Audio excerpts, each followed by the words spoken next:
Retomando ao nosso caso, o que nós iremos fazer agora é mesclar esse programa que nós elaboramos com variáveis de desempenho, variáveis econômicas, tudo culmina no cálculo da receita líquida, que depende da dose de fósforo disponível e da dose de fitase. Vamos acoplar essas informações ao programa de formulação de ração. Bom, esse programa eu digo que é um programa de custo mínimo porque a gente parte dele e transforma esse programa num programa de lucro máximo, usando essas informações todas de desempenho econômica. Então, a rigor, esse é um programa de formulação de ração de lucro máximo, da forma como ele já está aqui, porque ele já está preparado. Mas vamos verificar alguns detalhes interessantes no programa. Olha só o total da ração. Total da ração, que nós vamos indicar lá no solver, que deve ser 100%. Aqui a gente calcula como uma soma, né, de todos os ingredientes, aditivos e premix que vão compor a ração. Só que a gente não pode esquecer de adicionar aqui a fitase, porque a fitase não faz parte do nosso conjunto de ingredientes aqui. A fitase está vindo por fora. Olha a dose de fitase em decimais, que é exatamente esse valor que a gente está trabalhando aqui, está por fora, na célula P17. Então, por isso que eu estou adicionando aqui a célula P17. Isso é muito importante para o programa poder calcular adequadamente a ração. Depois, a mesma coisa, um raciocínio semelhante, a gente faz para o preço da ração. Por quê? Eu tenho que o preço da ração está por fora, olha só. Ele não aparece aqui nessa matriz, o preço da fitase. Então, ele está por fora e a dose de fitase está por fora. Então, perceba que eu tenho que multiplicar P17 por P20 para obter a contribuição da fitase no preço. É uma soma de um produto que eu somo depois, né, com outros produtos. Então, no final das contas, é uma soma de produto. Continua sendo, né, não altera, mas eu preciso fazer essa conta por fora e adicionar aqui também. Então, está feito, essa parte do programa já também está ajustada. São esses os detalhes, né? O que mais que nós temos? O fósforo disponível, eu não vou colocar uma exigência aqui, que nem eu coloquei, por exemplo, para proteína bruta, eu coloquei no mínimo 16,5, no máximo 17. Para energia metabolizável, no mínimo 2.950, no máximo 3.000. E assim eu fui fazendo, né, para os demais nutrientes. Para o fósforo disponível, isso será definido em tempo de formulação. Eu não sei qual é a dose, meu interesse é descobrir qual é a dose que otimiza o lucro. Então, por isso, eu só estou buscando essa informação aqui da célula P14. Eu só resgato ela de lá e trago para cá, para a gente poder visualizar. Depois também a restrição de mínimo e de máximo. Depois nós iremos pedir para o solver variar essa célula do fósforo disponível, né? Então, só estou trazendo para cá.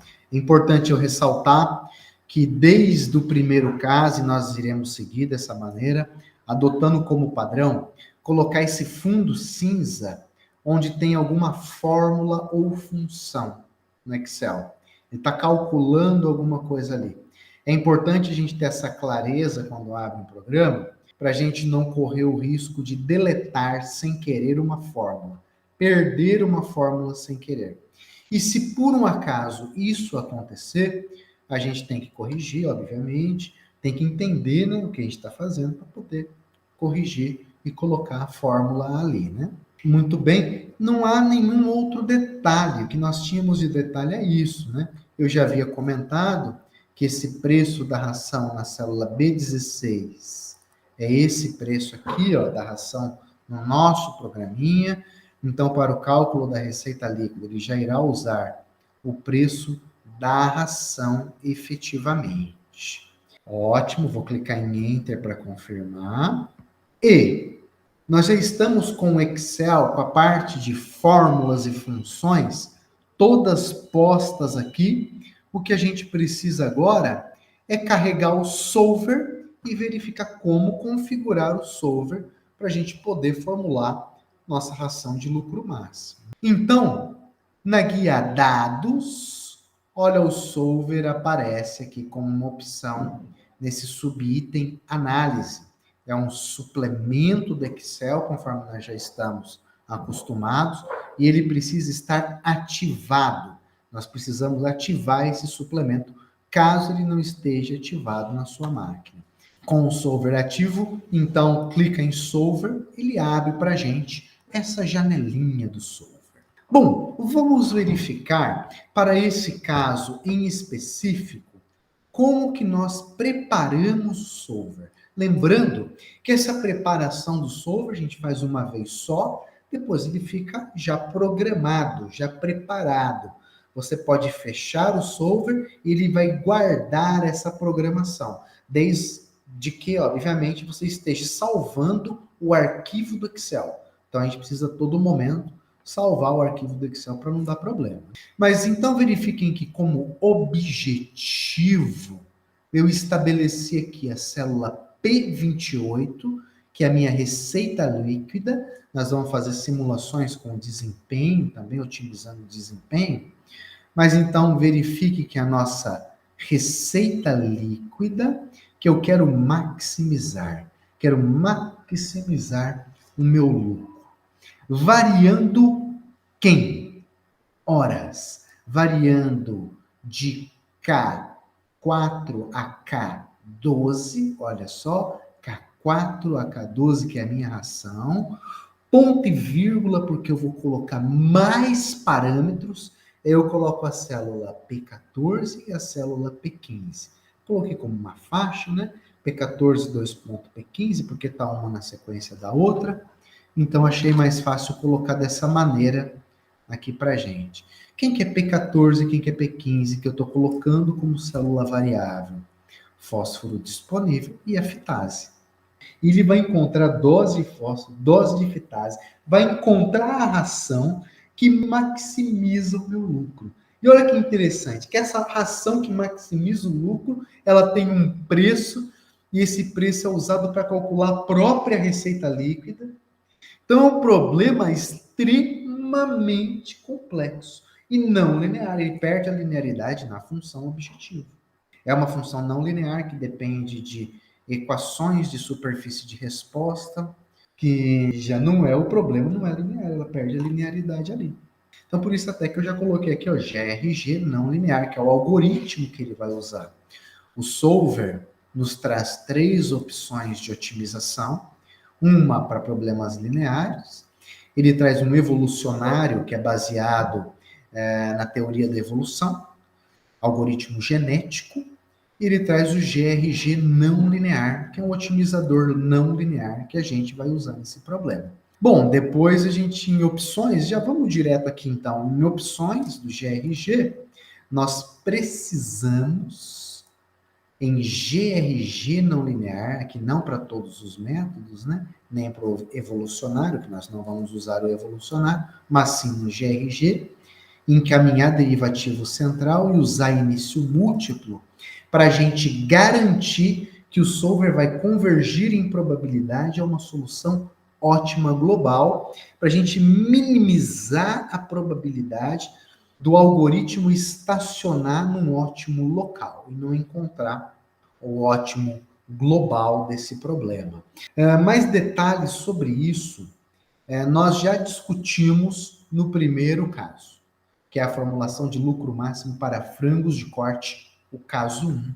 Lá a gente aborda mais sobre isso. Então, ok, ele vai abrir aqui a caixa do solver e a gente precisa estabelecer restrições. Que restrições que a gente precisa estabelecer? Ora, vamos lá. Primeiro, eu tenho que dizer para ele que a minha quantidade de ingredientes aqui na ração, que ele vai pegar de ingredientes da ração, tem que ser maior do que o mínimo e menor do que o máximo. Estou fazendo isso onde? Eu estou fazendo aqui, ó. Essa aqui é restrição de máximo para ingredientes. Essa é restrição de mínimo para ingredientes. Eu preciso dizer que o total tem que ser igual a 1. E eu digo isso nessa restrição. Célula K13, essa célula tem que ser igual a 100%, que em decimais é igual a 1. Eu tenho que dizer para o programa que a célula F18, que é a exigência de fósforo disponível, olha só, F18 tem que ser igual a P14. Então ele vai variar, P14 é uma célula variável até ele atender a exigência. Isso é fundamental. Vai variar P14 até atender a exigência. Essa restrição, eu digo aqui, ó, F18 é igual a P14. Eu preciso estabelecer o valor mínimo e máximo para nutrientes. Esses valores mínimo e máximos para nutrientes, nós estamos estabelecendo aqui, ó. Então, de DAE, então fiz para DAE de energia até proteína aqui, né? Fiz primeiro mínimo e máximo para proteína, de DAE, mínimo e máximo para proteína. Depois eu fiz mínimo e máximo para os valores aqui dos demais nutrientes, a exceção do fósforo disponível, que é outro caso. Mas para cálcio, sódio, lisina e metionina mais cistina, são essas restrições de mínimo e máximo. Eu disse que fósforo é outro caso, porque o fósforo eu estabeleço aqui, ó. Para fósforo disponível, eu digo que no mínimo tem que ser 0,1 e no máximo 0,47%. E fitase, também na P15, o nível de fitase, que é uma célula variável no nosso problema, tem que ser maior ou igual a 0 e menor do que 500. Muito importante essa restrição. Pronto, as restrições do problema estão todas estabelecidas, o programa está elaborado, basta agora executar esse programa em alguns cenários de mercado para a gente fazer algumas simulações e discutir. Isso é o que a gente vai fazer no próximo vídeo.